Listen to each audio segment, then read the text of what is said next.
अमीर बहन वर्सेस गरीब भाई की बरसात। मौसम खराब हो रहा है, बरसात होने से पहले मुझे घर पहुंचना होगा। ये कहते हुए गरीब दुखिया तुलसी तेज तेज पैर बढ़ाने लगती है। तभी मानसूनी हवाएं चलने लगती हैं और ताबड़तोड़ बारिश होने लगती है और बिजली के कड़कने की आवाज से झोपड़ी में इंतजार कर रहे उसके दोनों बच्चे डर जाते हैं। भैया, बादल, ओह, मुझको डर लग रहा है। माँ कब आएगी? माँ बोलती है बादल की कड़कने पर बुरा होता है। माँ ठीक तो होगी ना? सपना, माँ को कुछ नहीं होगा, वो आ रही होगी, चुप हो जा मेरी प्यारी बहन। इतने में तुलसी खांसते हुए आ जाती है। तभी खून की उल्टी करते हुए वो जमीन पर गिर जाती है। दोनों भाई बहन रोने लगते हैं। माँ, माँ, क्या हुआ तुमको? अरे चलो चलो अस्पताल, जल्दी से चलो, अस्पताल चलते हैं। तभी तुलसी के सिर से सारे बाल झड़ जाते हैं क्योंकि वो पिछले 2 साल से कैंसर की भयानक बीमारी से जूझ रही थी। अमरजीत बेटा, मुझे कैंसर है। हो सके तो अपनी इस माँ को माफ कर देना। मैं तुम दोनों भाई बहन को अनाथ छोड़कर जा रही हूँ। नहीं माँ, मत रो माँ। तुम चली जाओगी तो मेरा और सपना का क्या होगा? तभी तुलसी की सांस तेज तेज चलने लगती है। अमरजीत, वादा कर बेटा, मेरे जाने के बाद तू अपनी बहन का पिता की तरह बनकर ख्याल रखेगा। हाँ माँ, मैं वादा करता हूँ। इसी के साथ तुलसी का दम निकल जाता है। रात भर भयानक बारिश होती है। दोनों भाई बहन बहुत रोते हैं। सवेरा होते मकान मालिक छतरी लिए आता है। अरे ओ यतीम, चल उठा अपनी बहन को और माँ की लाश को, और हाँ, निकल मेरी जगह से। सेठ जी, हमें घर से मत निकालिए, बारिश का मौसम है और मेरी बहन भी बहुत छोटी है। पत्थर दिल मालिक दोनों पर बिल्कुल दया नहीं करता और तूफानी बारिश में उन्हें घर से निकाल देता है। अपने नन्हे कंधे पर 12 साल का बच्चा अपनी माँ की लाश को ढोकर दुनियादारी की कड़वाहट भरी सच्चाई को जान जाता है। अपनी माँ का अंतिम संस्कार करके वो मजबूर भाई अपनी बहन को लेकर बरसात में मारा मारा फिरता हुआ एक ऐसी जगह पहुंच जाता है जहां कोयले पत्थर तोड़े जा रहे थे और जाकर दीनानाथ के पैरों में गिर जाता है। अरे अरे बच्चे, क्या कर रहे हो? कौन हो तुम? अनाथ हूँ साहब जी, मुझे काम की सख्त जरूरत है। मैं कुछ भी कर लूंगा जो आप कहेंगे, बस मुझे खाना चाहिए। मेरी बहन भूखी है, उसे खाना खिलाना है। अमरजीत के दिल में अपनी बहन के प्रति ऐसा प्यार देखकर दीनानाथ का दिल भर आता है। ठीक है, तुम यहाँ काम कर सकते हो, मगर इतने भारी पत्थर तोड़ पाओगे? हाँ साहब, तोड़ लूंगा। दीनानाथ पास में बना तंबू उन दोनों भाई बहन के रहने के लिए देता है और खाना देता है। भैया, मेरा पेट नहीं भरा और भूख लगी है। कोई बात नहीं बहन, ये ले, मेरा खाना खा ले। अपने हिस्से का निवाला भी वो गरीब भाई अपनी बहन को दे देता है। लम्हे गुजरते हैं। हर बार अमरजीत अपनी तनख्वाह में से कभी बहन के लिए फ्रॉक, चिमटी, चॉकलेट, मिठाई लाकर देता और खुद पुराने कपड़ों और घिसी हुई चप्पल में वक्त काटता था। ये ले अमरजीत, तेरे हो गए 50,000। पर काका, ये तो ज्यादा है। अरे अमरजीत, पिछले 15 साल से तू काम कर रहा है और बारिश के मौसम में भी जान पर खेलकर पत्थर तोड़ता है। ये तेरे मेहनत के हैं, रख ले। बहुत बहुत शुक्रिया काका। सपना की शादी करवानी है, धीरे धीरे पैसे बचाऊंगा। तभी जीन्स टॉप और हाई हील्स डाले सपना झगड़े के मूड में आती है। अमरजीत भैया, मैंने आपसे पैसे मांगे थे, चलो मुझे पैसे दो, मेरे कॉलेज में फेयरवेल फंक्शन है। बोल ना बहन, कितने दे दूं पैसे? बोल तो ऐसे रहे हो जैसे मैं लाखों रुपए मांगू और तुम दे दोगे। जितने हैं उतने दो।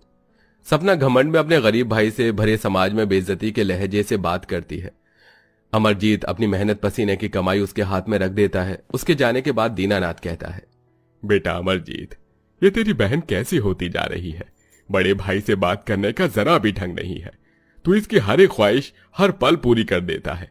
इसने कोई दुख नहीं देखा, इसीलिए शायद ऐसा करती है। काका, सपना मेरी बहन नहीं, मेरे कलेजे का टुकड़ा है और मैंने अपनी मरती हुई माँ को वचन दिया था, इसकी आंखों में कभी आंसू नहीं आने दूंगा। मेरी बहन भी मुझसे बहुत प्यार करती है।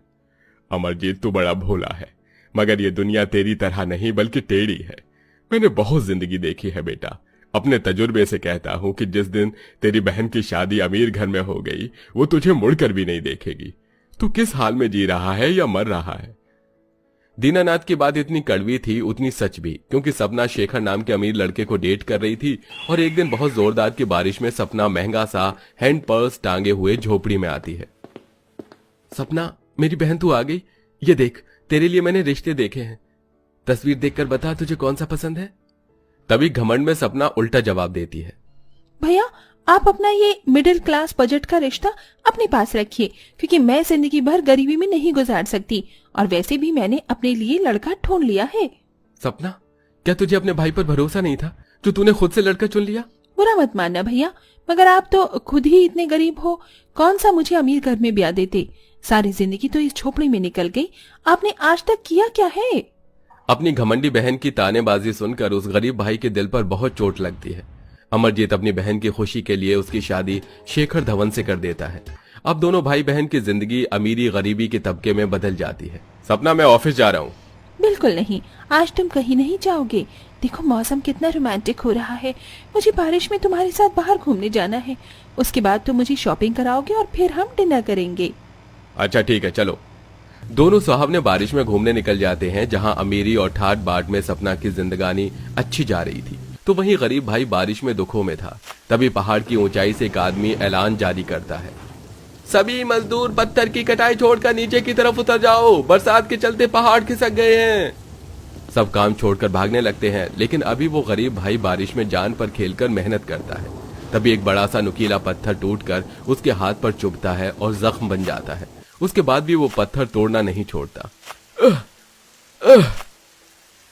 अरे अमरजीत, क्यों अपने आप को इतनी तकलीफ देता है? देख कितना खून बह रहा है, नीचे आ जा, चल। नहीं काका, मुझे पैसे जमा करने हैं।